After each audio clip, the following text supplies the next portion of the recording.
Hey folks, Matt Sharp here with another Pacific Angler Friday Fishing Report. This is where I sit down and drink some beer and talk about current events around the fishing industry as well as what's going on right now with our fisheries near Vancouver. We're filming for February 2nd. If it's nowhere near February 2nd, click up here. This is a link to all the Friday Fishing Reports. We do it most weeks, so I should have something more up to date for you. This week, I haven't tuned in a while. I apologize for that in advance, but I wanted to tune in this week because we've got some interesting weather on the horizon. We've got some interesting politics to talk about, and I've got some cool videos coming up and some cool flies that are worth looking at that I figured could kill some rainy weather if you wanted to sit down at the vise. We're going to take a look at the local fisheries. They're ditch low as we speak right now, but as you guys are seeing this report, we are expecting a big storm to hit the coast, and that storm is going to change things up. Now, we have had some pretty decent fishing when it comes to these conditions that we've seen. Low and clear is usually a kiss of death, and not a lot of people catch fish in them, but the reports I've been hearing have still been pretty okay considering the conditions. So we've got our fingers crossed that we're going to see some warmth this weekend as well as a lot of rain. We're going to look at what that's going to do to rivers up the Sea to Skyway as well as out the Valleyway, because there are going to be some options there, but there are going to be some days you probably don't want to go out depending on which direction you're going. We're going to walk through that. Eric's got a cool fly for us. We just released it last night. He calls it the Floby, and just the inside joke there is if you guys remember one of the greatest movies of the 1990s, aka Wayne's World, there was a haircutting device. You guys remember this scene. It made me giggle. I didn't know what Eric was talking about it when he called it the Floby, but I thought it was fitting, and this is a really simple but solid steelhead pattern. You definitely want to check that out. I'm going to leave links up here right now if you just want to skip this and jump into it. I'll leave it at the back end of the video as well if you want to peek there. Now, the other thing that's going to come out, and it probably won't be out when you guys are watching this, but if you can see all the bags hanging out behind me, I'm changing my everyday driver fishing pack. If you guys know, I've got a mild problem when it comes to packs, aka I own a bunch of them, and I'm kind of like Goldilocks. They're either too big, too small, not right, etc., etc.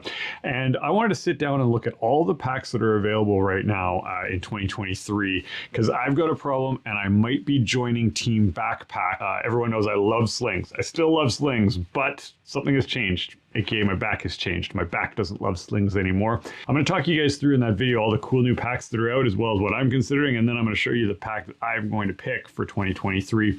That video is going to be coming out soon, so make sure you stay tuned and make sure you're subscribed. It should be a fun one. All right, as always, you want to see more reports like this, consider hitting the like button, hit the subscribe button. Let's get into it.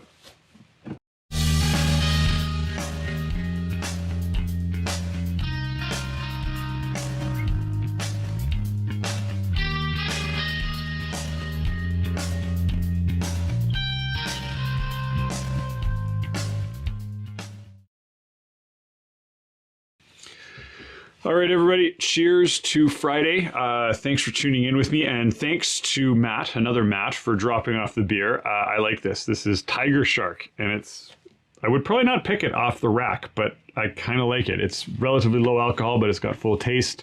So thank you, Matt, for dropping that off with us at the store. But let's get right into it. Let's get into the politics first. Get that out of the way. It's a little bit depressing and a little bit frustrating. You guys have heard me rant many times about how the bureaucracy has been restricting access to fisheries, and how once those restrictions come into place, it's very convoluted on how they will get removed, even when the science tells us that the restrictions did nothing or did something and fixed the problem, though that is fairly rare that we see it. So SFI have come out, and I'm just going to pull it up here because I want to read it verbatim because I don't want to put words in anyone's mouth. But there's some cool news on halibut. They've opened some halibut early because of good numbers. That's positive. I'll leave links to this information down below.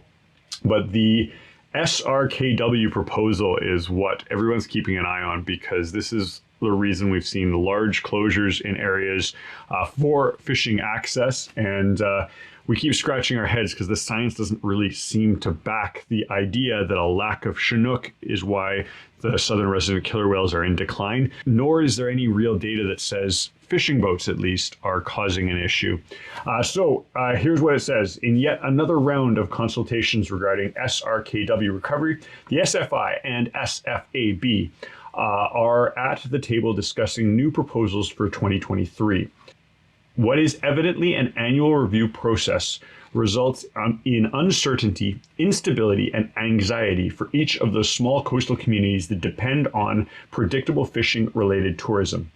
implementation of an annual process that does not seem to bring any new or relevant information, yet poses additional restrictions, undermines the social, cultural, and economic fabric of the communities that are reliant on the recreational fishery for their well-being. Entire communities like Port Renfrew or in areas that have been severely restricted or had fishing closures imposed, like that in the areas around Vancouver, continue to suffer, and compounding effects of stacking layers upon layers of unproven fisheries management measurements. These new proposals ignore the fact that the southern resident killiway population is now deemed stable, and that prey availability has been proven not to be an issue as it once was thought to be. In both US and Canadian waters, studies show that the abundance of Chinook during periods of SRKW presence are between 11 and 22 times the necessary number to satisfy nutritional requirements of the whales. Rather than continuing to experiment at the expense of predictability, now would be a time to ensure that the relevant assessment of the existing measures takes place and that the effectiveness of these measures in aiding the SRKW recovery is determined.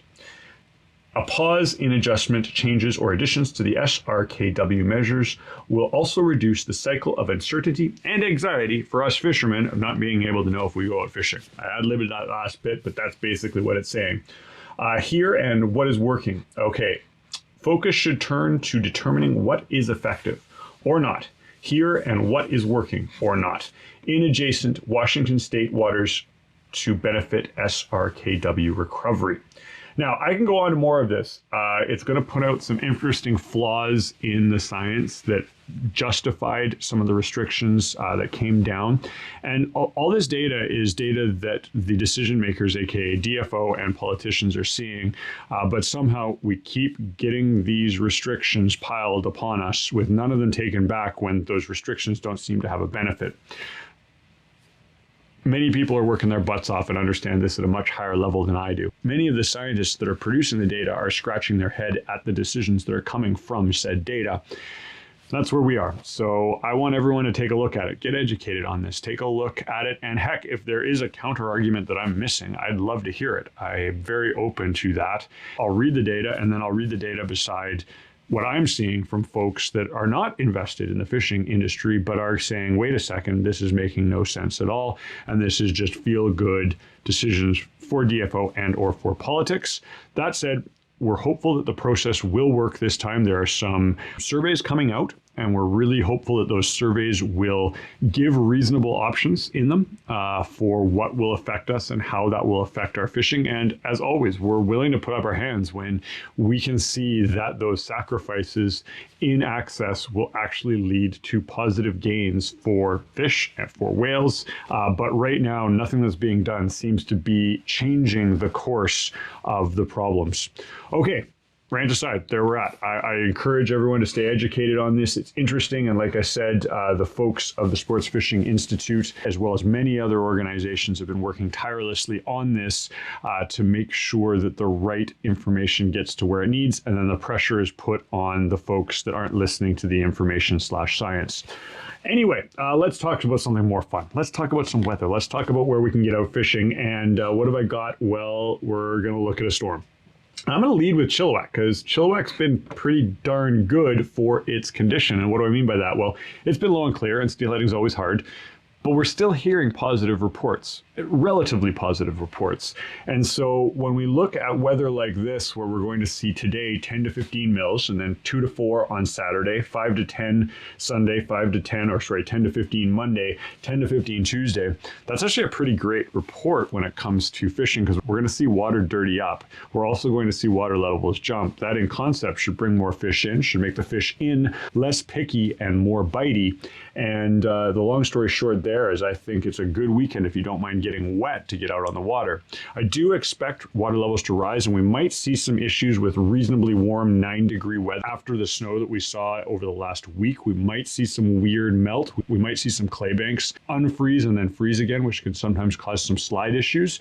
But I love this report as long as you like getting wet and getting out with, again, a full range of presentations. I would guess that Friday it'll stay fairly uncolored, and probably by Sunday we'll start seeing color. This is just a guess, but we might see some more dirty water Monday, Tuesday. But again, that's not a bad thing.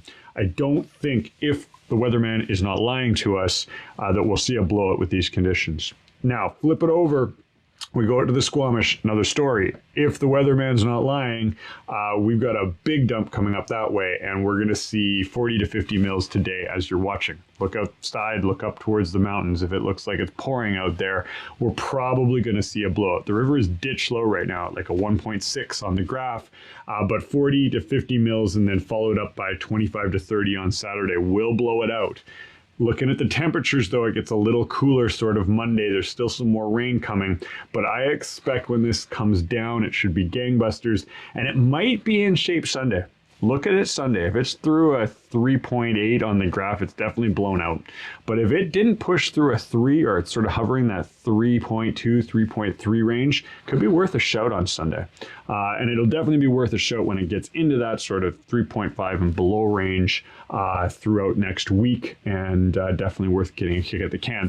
We're at a stage where on that fishery, for presentations, we can start swinging some patterns with more effect. Usually December and January are pretty much egg fisheries only, meaning that's really the only major food source in there for the fish. But this time of year, we can start seeing sculpin style streamer patterns work. And though it is still early, there might be whisperings of the first steelhead, though you can't expect that in this system, at least until the back end of the season, sort of March, April range.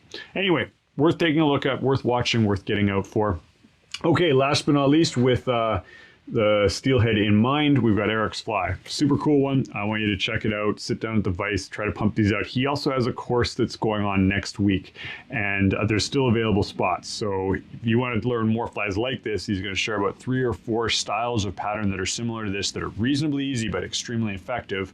Make sure you give the shop a call. We can get you signed up, and I believe that's next Thursday. Don't quote me on that. I'll put it right here just so we're all sure. And as always, you want to see more videos like this, consider hitting the like button, hit the subscribe button. I'll hopefully catch you in 2 weeks.